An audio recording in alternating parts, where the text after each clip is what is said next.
Bom, estamos aqui na edição do podcast da TI Inside Talk para falar sobre a questão de fraudes, a questão de segurança, a questão do Pix. E para falar sobre esse tema tão atual, nós estamos aqui com o Fábio Hashimoto, da Logicalis, o Fábio Stein, da Code, e o Laf também da Code.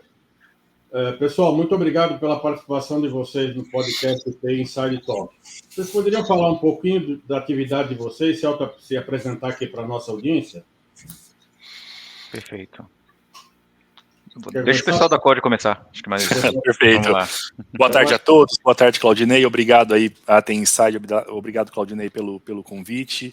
É um prazer estar aqui com vocês. Meu nome é Fábio Stein, eu sou diretor de tecnologia na Code, responsável pela parte de software engineering e também de arquitetura de softwares aqui dentro. Olá, pessoal. Eu me chamo Laf, estou na Code há 5 anos. Eu sou head da parte de prevenção a fraudes e golpes e também a parte de PLD, que é a prevenção à lavagem de dinheiro e financiamento ao terrorismo. Agradeço aí ao convite, ao Claudinei, a TI Insights, a Fábio também, o pessoal da Logicalis, que é nosso parceiro aí de longa data, e é o público em geral que vai ouvir, que vai nos ouvir através desse podcast. Boa tarde, Claudinei, pessoal da TI Insight, muito obrigado pelo convite, em nome da Logicalis. Eu, aqui na Logicalis, sou responsável por uma prática tecnológica que a gente chama de Data Analytics e IoT, né, e junto com o meu time a gente teve a oportunidade de trabalhar aí nesses último ano e meio, junto com a Code, tá, e aprender bastante com eles, né, que a gente vai falar um pouquinho aqui hoje. Perfeito. Bom, pessoal, o Pix se tornou hoje uma ferramenta muito importante no nosso sistema bancário, né? Um fenômeno de aceitação pelos nossos consumidores, né? Pelos correntistas de forma geral. Hoje vocês têm uma ideia de qual o volume de transações que passam pelo Pix hoje e desse volume vocês conseguem saber quanto dessa porcentagem, ou em números, ou em porcentagem menos, o volume de fraudes detectadas? Claudinei, de fato, o Pix é um sucesso, né? Foi um golaço aí do Banco Central. Uma das primeiras vezes que o regulador ele sai na frente da tecnologia, né? Porque geralmente a tecnologia ela vem de forma disruptiva e aí o legislador, o regulador, ele tem que correr às vezes atrás, né? Seja de normativas municipais, estaduais ou mesmo federais, né? Nesse contexto, o Banco Central foi muito feliz em organizar todo o arcabouço aí de tecnologia do ecossistema de pagamento instantâneo, e de fato ele saiu na frente montando um arcabouço, criando os entes, chamando todos os atores para discutir, né, esse arcabouço, e de fato foi um golaço. Nós estamos falando em milhares de transações por dia que ocorrem no Pix, né? E estamos falando aí de bilhões de transações que são feitas aí diariamente no Pix. Estamos falando no intervalo de que 90% das transações tem que ocorrer em até 10 segundos, né? Em termos de comodidade aí para o usuário final. E quando a gente fala em fraude... quando a gente fala em fraude, no contexto de fraude, né, é muito importante que, além da detecção, além da prevenção, detecção e mitigação, que é o nome do jogo, né? Como prevenir antes que a fraude ocorra, né? Então, em termos de completude de captura de fraude, né, o mercado tem investido bastante, né, através dos entes aí, do segmento bancário, das fintech, das IPs e também dos e-commerce como um todo, todos vêm investindo bastante com relação à prevenção à fraude. E o índice que a gente busca, né, é ter uma completude de captura muito grande com impacto mínimo possível na ponta, né? A gente está estimando aí um impacto de falso positivo de em torno de 2%, que seria o target, né? E fazer uma captura de fraude, quanto maior a completude de captura, melhor vai ser a eficiência e eficácia aí do nosso modelo. Perfeito, Laf, um complemento aqui, Claudinei, é que hoje, com dados fechados de junho, hoje o Brasil tem 625 milhões de chaves Pix cadastradas no Banco Central, tá? Uma população de 230 milhões, a gente está falando de aproximadamente 3 chaves Pix por cidadão brasileiro. Perfeito. E hoje você... Mas é uma população que não é bancarizada aí, né? Então... Tem uma grande população que não é bancarizada, então o número número de chaves é muito maior. O Pix, inclusive, motivou a bancarização de muita gente que estava aí à margem do sistema bancário, né? Sem dúvida. E como é que vocês avaliam o atual estágio das fraudes no mercado, tanto no caso de pessoa jurídica, como no caso de pessoa física, né? Porque o Pix também é uma tecnologia recente, nova, né? Mas a gente tem a parte de cartões, a gente tem a parte de e-commerce. Hoje, quais são as fraudes que vocês veem mais comumente afetando o mercado, tanto do ponto de vista da pessoa física quanto da jurídica? Claudinei, depois lá fica à vontade para me complementar aqui, mas a gente olha muito hoje invasão da máquina do usuário, porque, né, trazendo até um ponto aqui, o Pix hoje é super seguro no quesito de tecnologia, né? A vulnerabilidade está na pessoa que opera os seus devices, né? Então, no seu celular, no seu desktop, no seu tablet, né? Então, hoje, a gente vê muito, né, aqui dentro dos nossos sistemas, dentro do invasão à máquina, vendas falsas, clonagem de WhatsApp, engenharia social e roubo e furto de celular. Esses são os maiores índices que nós temos hoje dentro da parte de fraudes. E, Claudinei, só complementando, né, porque é importante a gente notar que o fraudador, né, ele mira pessoa física e pessoa jurídica, tá? E nos dispositivos que essas pessoas hoje utilizam, né, seja notebooks, tablets, telefones celulares. Então, a fraude é direcionada não ao Pix como mecanismo, mas ao dispositivo, né, o meio com que ele vai, ou através de engenharia social, ou através de uma invasão de máquina, como o Fábio mencionou, ou mesmo através de um malware, ou através de um Trojan, né, que são mecanismos que eles utilizam para capturar o device do cliente e, a partir desse dispositivo, utilizar e ter acesso às contas de pessoas físicas e jurídicas para fazer o cometimento de fraude. E por que o Pix? Porque é um mecanismo, hoje, dentro do sistema financeiro, que é instantâneo, né? Então, você faz a transferência do ativo muito rápido, né? Então, essa confiabilidade, essa rapidez no meio de pagamento instantâneo é o que motiva o fraudador a utilizar esse modus operandi como o modus operandi mais eficiente em termos de fazer o escoamento do ativo de forma rápida. Tentando exemplificar aqui algo que, inclusive, já passei, né? A gente tem casos aí de pessoas de fraudadores que se passam por outras pessoas, porque ou tá com o celular daquela pessoa, ou conseguiu acesso a algum aplicativo em nome daquela pessoa, né? Fazer login no WhatsApp, por exemplo, com a conta dela, ou simplesmente, né, foi lá e montou um perfil fake em rede social, alguma coisa assim, com fotos, informação daquela pessoa, suficiente para convencer alguém de que está falando com um conhecido, né? E aí conta algum tipo de história, olha, eu sofri um acidente e preciso pegar um táxi, preciso de um dinheiro, então, nossa, preciso completar uma transação financeira e preciso de um dinheiro agora e amanhã eu te pago, né? E esses fraudadores justamente, né, se passam por essa pessoa, procuram os vários contatos, né, amigos e afins, parentes e tal, testam essa abordagem, tentam convencê-los a fazer uma transferência, por exemplo, e o Pix é um meio comum, porque é rápido, né, instantâneo, para isso. Ou seja, não é nenhum tipo de fraude no próprio Pix, mas sim utilizando o Pix como meio de pagamento para facilitar. É fácil abrir uma conta no banco digital, criar uma chave Pix, né, ou diversas chaves, e aí direcionar para aquela chave ali o recebimento dos recursos. E hoje, como é que vocês estão pensando que a tecnologia pode ajudar nessa prevenção de antifraude, né? Vocês estão trabalhando com Real-Time Analytics, né? O Real-Time Analytics, ele vai possibilitar, por exemplo, detectar uma fraude do Pix no momento que ela está acontecendo? Vocês poderiam falar um pouco mais dessa proposta de tecnologia em relação ao Pix? Claro, sem dúvida, Claudinei.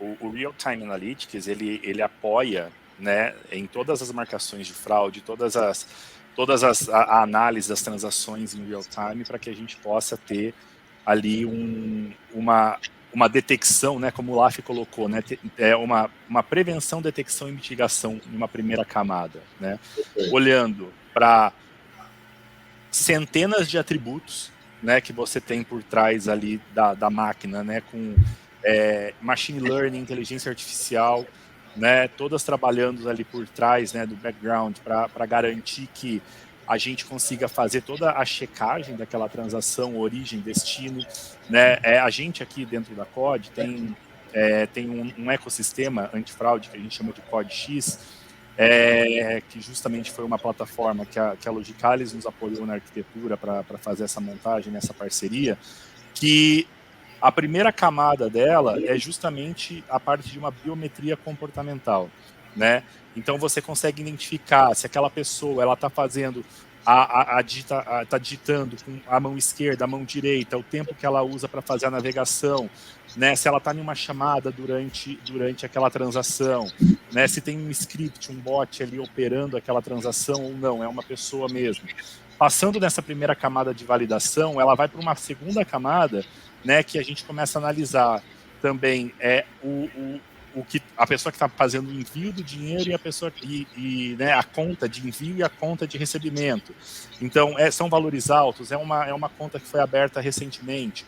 Já fez Pix para essas contas antes? Não fez ainda.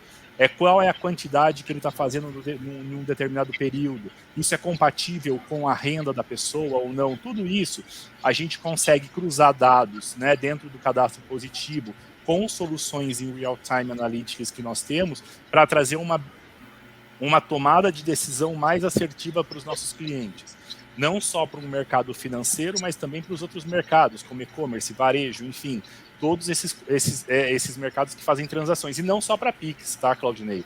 Pix aqui é um ponto novo, é uma coisa nova que chegou no Brasil agora em 2021, mas a gente também está falando aqui de DOC, TED, TEF, transações com cartão de crédito. Então a gente combina várias soluções que a COD apostou, né, desde 2020, quando a gente começou a criar as nossas soluções antifraude, para que a gente tenha uma decisão mais assertiva para os nossos clientes, porque não é B2B, B2C, né? É o cliente dos nossos clientes fazendo essa transação.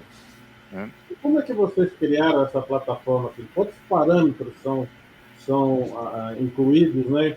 Como é que é a questão de você rodar todos esses parâmetros para descobrir uma intenção de fraude em poucos segundos, né? Como é que foi a estruturação dessa plataforma?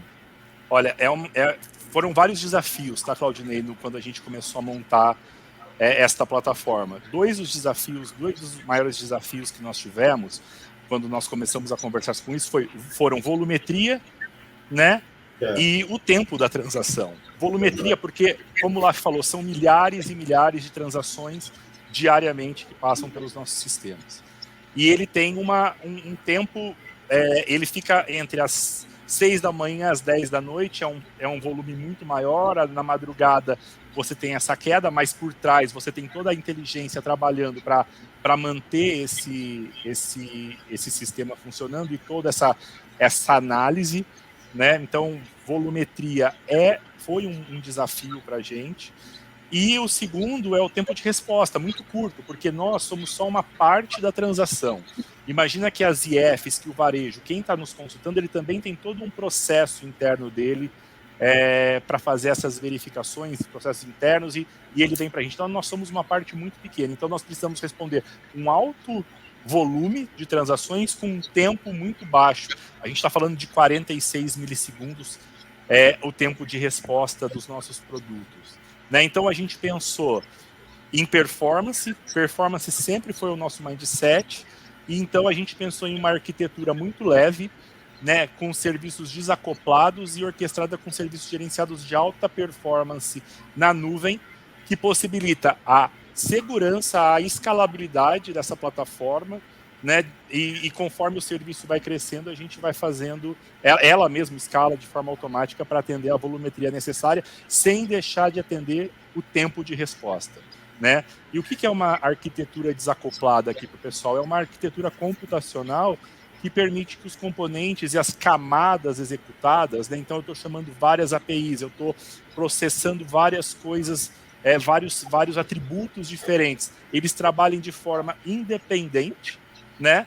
Mas embora eles vão interagir entre si para dar a resposta final para o nosso cliente. Então, e a gente sempre escolhe uma arquitetura desacoplada quando a gente quer obter desempenho. Então foi esse o mindset que nos levou a construir dessa forma o Code X, que é o nosso ecossistema antifraude. Mesmo ela estando na nuvem, ela atende esses parâmetros de escalabilidade. A nuvem é uma nuvem privada, vocês também têm, obviamente, a questão da contingência. Como é que é a performance da aplicação nas nuvens? A performance é super rápida e a gente escala de forma automática, né?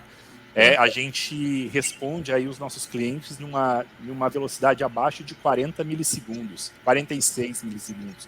É super rápido o nosso tempo de resposta, com todos esses mecanismos por trás trabalhando para entregar, processando esses atributos. E daí você me fez uma pergunta sobre a questão de atributos, quantos são mais aí de 300 mil atributos trabalhando para entregar o melhor desempenho e a melhor resposta, na verdade, para os nossos clientes.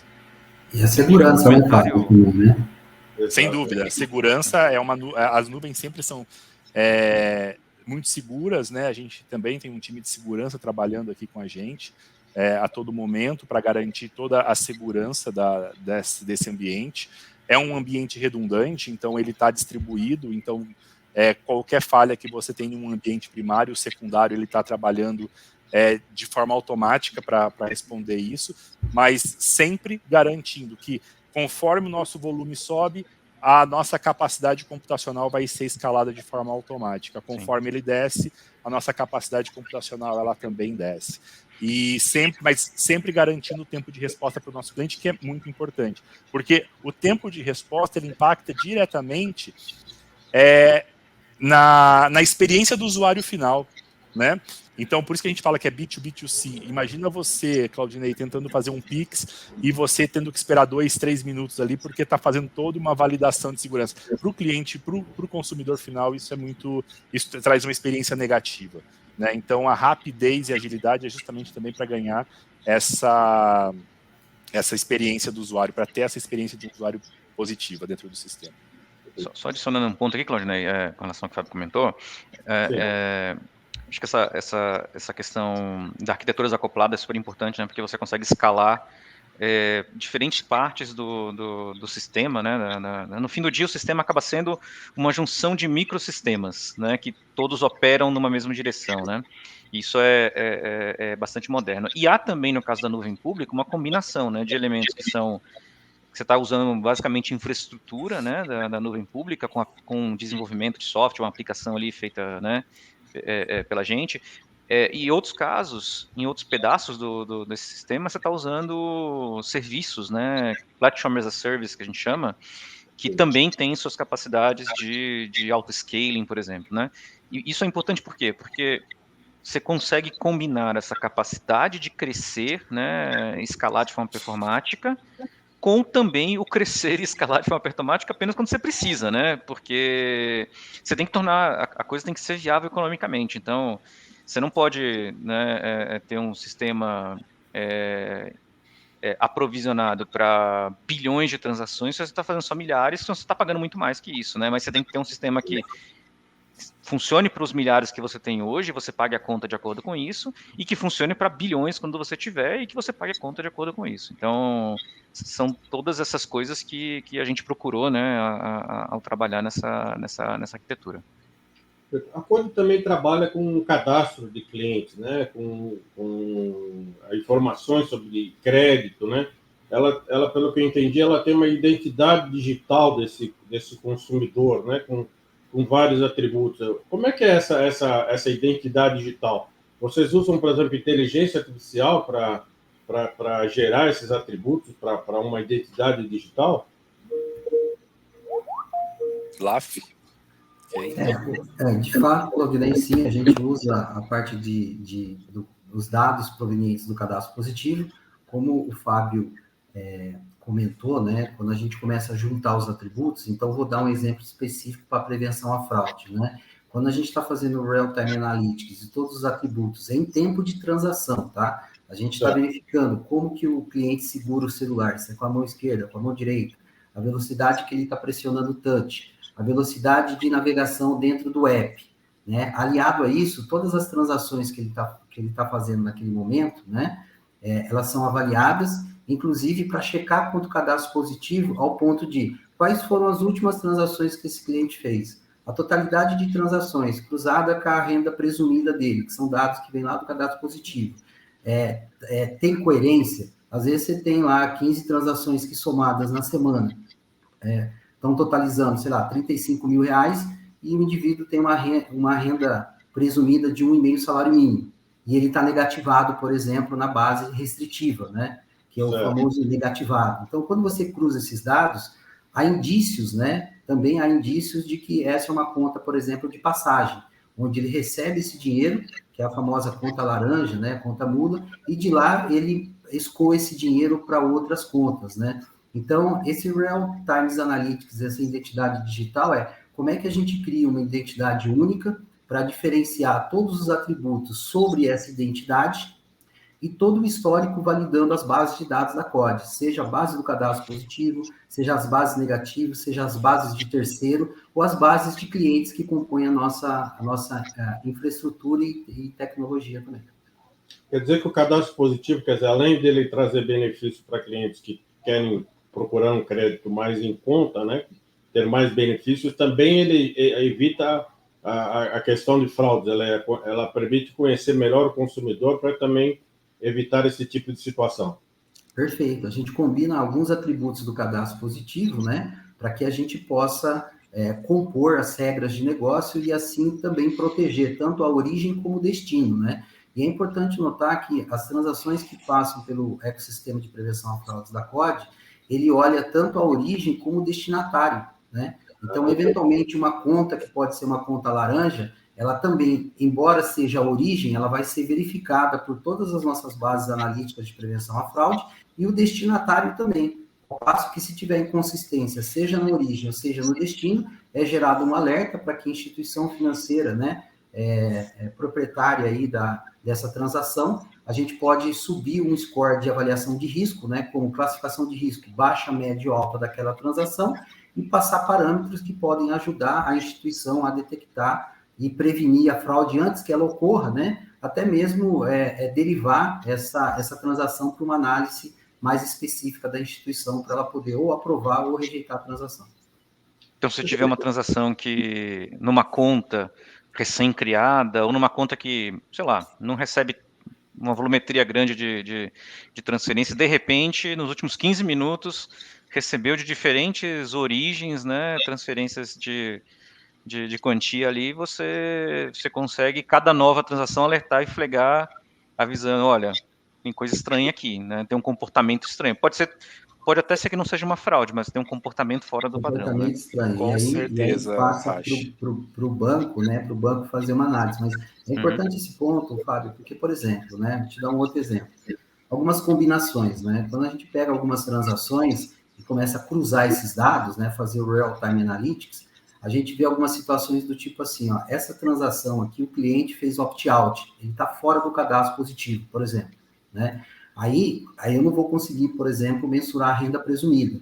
Só que quando eu olho ele para a base, por exemplo, negativa, eventualmente ele está negativado em alguma instituição. Quando eu começo a cruzar os comportamentos da última transação, latitude, longitude, a forma com que ele está segurando, a recência que ele tem na nossa plataforma, outras redes, né? Porque a gente não está vendo só o mercado financeiro, né? A gente está vendo, por exemplo, as fintechs, e-commerce, saúde, né? Games, governo. Então, é um consórcio global que nós temos aliado ao consórcio nacional aqui, feito pela Febraban, a BBC, a BEX, a CREF, né, a Zeta e outras entidades, no sentido de cada vez mais aumentar a proteção do sistema financeiro brasileiro.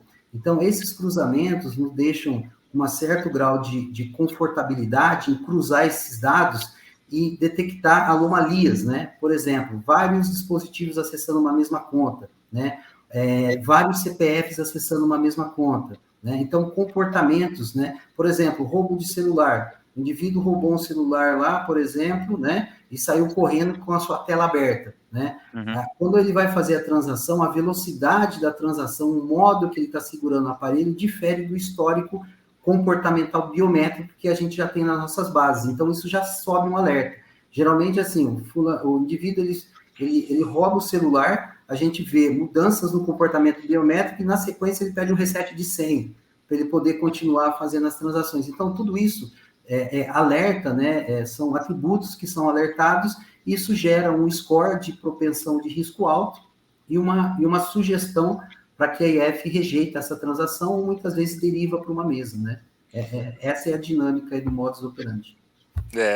Complementando aqui, a recência do dado é sempre muito importante para o Real-Time Analytics, né? Então, a gente sempre fornece para os nossos clientes o dado mais atualizado que nós temos na nossa base. Então, pode ser uma marcação de fraude que aconteceu segundos atrás e ele já entra no nosso processamento ali numa próxima transação, ele já entra como um atributo para que possa evitar novas fraudes ali no sistema financeiro, né? Então, acho que esse é um ponto super importante aqui.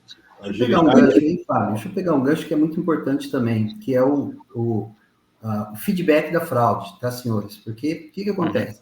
Hoje você tem um modelo, o modelo ele pode estar funcionando hoje, ele pode estar performando muito bem, ele está performático. Só que o modelo, ele perde eficiência com o passar do tempo, tá? Então, a gente precisa sempre que as IFs sinalizem para a COD, né, para o ecossistema, que houve fraude, né, ou uma tentativa. Por quê? Porque quando você registra que aquela transação, por exemplo, a gente recomendou uma transação de aprovação, ela foi aprovada. Consequentemente, pode acontecer daqui algumas horas, dias, semanas ou até mesmo meses, o cliente reclamou, caiu numa inspetoria, foi feita toda uma investigação e, de fato, a fraude foi constatada.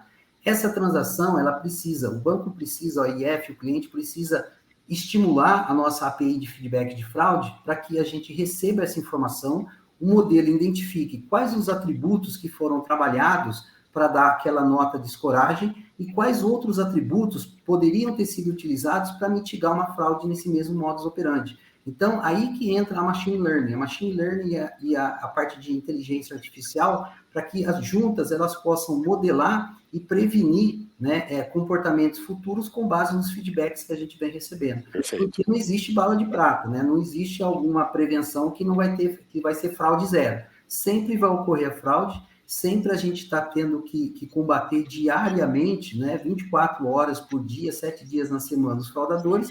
Então, por isso que o feedback da fraude é importante para deixar o modelo sempre calibrado e performático. Para finalizar, o Banco Central está estimulando, né, distribuindo uma circular para que as instituições financeiras troquem informações sobre fraudes a partir de novembro, né? Tendo em vista, inclusive, o que você acabou de falar, como é que isso vai funcionar? O que pode trazer de benefício? A gente pode esperar que essa troca de informações, onde elas aí podem ser avaliadas utilizando machine learning, inteligência artificial, também vai diminuir a questão da fraude? Vocês têm uma perspectiva em função esse aumento do volume de dados que vão ser compartilhados entre as instituições financeiras? Perfeito, excelente pergunta. Sim, né? O Banco Central, através da resolução conjunta número 6, que entra em vigor 5 de novembro, ele estabelece que as instituições financeiras e as IPs, instituições de pagamentos, elas compartilhem as fraudes, né? Entre elas ou através de algum terceiro, né? Uma empresa terceira para fazer a centralização. A COD ela já vem se consolidado, né? Como uma parceria estratégica do sistema financeiro brasileiro. À medida que nós criamos, desde 2019, né, a gente vem criando esse consórcio com a Febraban, a BBC, a BEX, a CREF, trazendo outras entidades. Porque a fraude, senhores, a fraude não tem concorrente. Quando a gente toma uma fraude, né, o prejudicado, além do sistema financeiro como um todo, são os consumidores, porque isso vai gerar perdas no seguinte prisma. Quem paga a conta no final é o consumidor, porque vai ter uma taxa de juros maior, né? Os bancos precisam investir cada vez mais em mecanismos de prevenção à fraude. Então, o compartilhamento, através de uma base compartilhada, onde os atores compartilham, né, as suas fraudes ou as suas tentativas, tende a, no caso da COD, a gente já tem essa base construída desde 2019, a gente tem aportado Real-Time Analytics, inteligência artificial, cientistas de dados, empresas parceiras como a Logicalis para construir conosco em conjunto uma infraestrutura rápida, robusta, eficiente, segura, tudo isso para dar resposta ao sistema financeiro brasileiro e também a tranquilidade que os nossos consumidores como um todo precisam, para que tenha um sistema cada vez mais seguro, né? E a COD vem investindo bastante nesse quesito e a gente tem a gente tem a certeza aí que essa é uma iniciativa muito importante do Banco Central, né, para que a gente possa, de fato, diminuir cada vez mais. Eliminar a gente nunca vai eliminar, mas diminuir cada vez mais aí a vantagem dos fraudadores e golpistas nesse quesito. O fraudador nunca para, né? Ele é muito criativo. Não, tá nunca procurando... E a gente sempre trabalha para sempre construir novos atributos, como o Laf falou. A gente percebe, né, a gente pela inteligência do machine learning, do analytics que nós temos aqui, dos nossos cientistas de dados, a gente vai... E todos esses modelos, eles são medidos em tempo real também. A hora que a gente vê que algum modelo, por algum motivo, ele está perdendo algum quesito ali, automaticamente alguns outros atributos são lançados para trazer de novo. Então, é um time trabalhando a todo tempo também para construir sempre novos modelos, para que a gente possa sempre deixar o grau de assertividade elevado, né, no combate contra as fraudes. Não é só o dado, né? São dados que você vai conseguir e tal, mas também todo esse trabalho que vocês fazem. Sem dúvida. Né, para cada fraudador que está tentando bolar uma maneira diferente, vocês estão lá do outro lado tentando bolar uma maneira diferente de pegá-los, né? Então são mais de 300 mil atributos, né, Rashi? Aí para combinar, para que a gente consiga chegar nesses modelos. Então tem todo um trabalho do time COD aqui para manter o ecossistema e cada vez mais novos produtos dentro desse ecossistema que permite cada vez mais a gente, por partes, né, conseguir minimizar, né, detectar, prevenir. Né? Então, como o Laf falou, a gente, dentro de um ecossistema, você tem produtos para detecção de conta laranja, porque é um ponto importante a gente ressaltar aqui. Não é somente transacional, é um ecossistema usado no login também, do login dos apps e tudo mais, e não só nisso, mas também no onboarding de um cliente, né, de um novo usuário do sistema. Né? Então, aí você tem outros produtos, né, como conta laranja, né, a identificação de conta laranja, você tem ali dentro de um onboarding, qual que é a probabilidade daquele onboarding estar sendo para abrir uma conta laranja. Você tem também toda a parte de autentica cadastral, né, o score de fraude, né, que a gente usa ele por triangulação de antenas de telefonia, para saber se aquele telefone realmente pertence àquele CPF. Você tem N maneiras, né, e N produtos dentro do ecossistema que permite você minimizar, né, na verdade, prevenir e detectar uma fraude. Né? Isso é muito legal de a gente deixar aqui também. Como vocês falaram, acho que não existe uma bala de prata, mas acho que é muito importante as pessoas terem conhecimento que está sendo feito um trabalho muito sério, né, e intenso para que esses problemas não ocorram, né, que as fraudes não ocorram e efetivamente melhore o nível de satisfação do consumidor e também de segurança das instituições financeiras, né. Bom, eu quero agradecer a participação do Fábio, do Laf, dos dois Fábios, né, do Hashimoto, no nosso podcast TI Side Talk, e espero vê-los nos próximos episódios. Muito obrigado pela participação, pessoal. Obrigado. Boa tarde, obrigado a todos aí. Muito obrigado, pessoal. Hoje, Carlos Claudinei. Obrigado.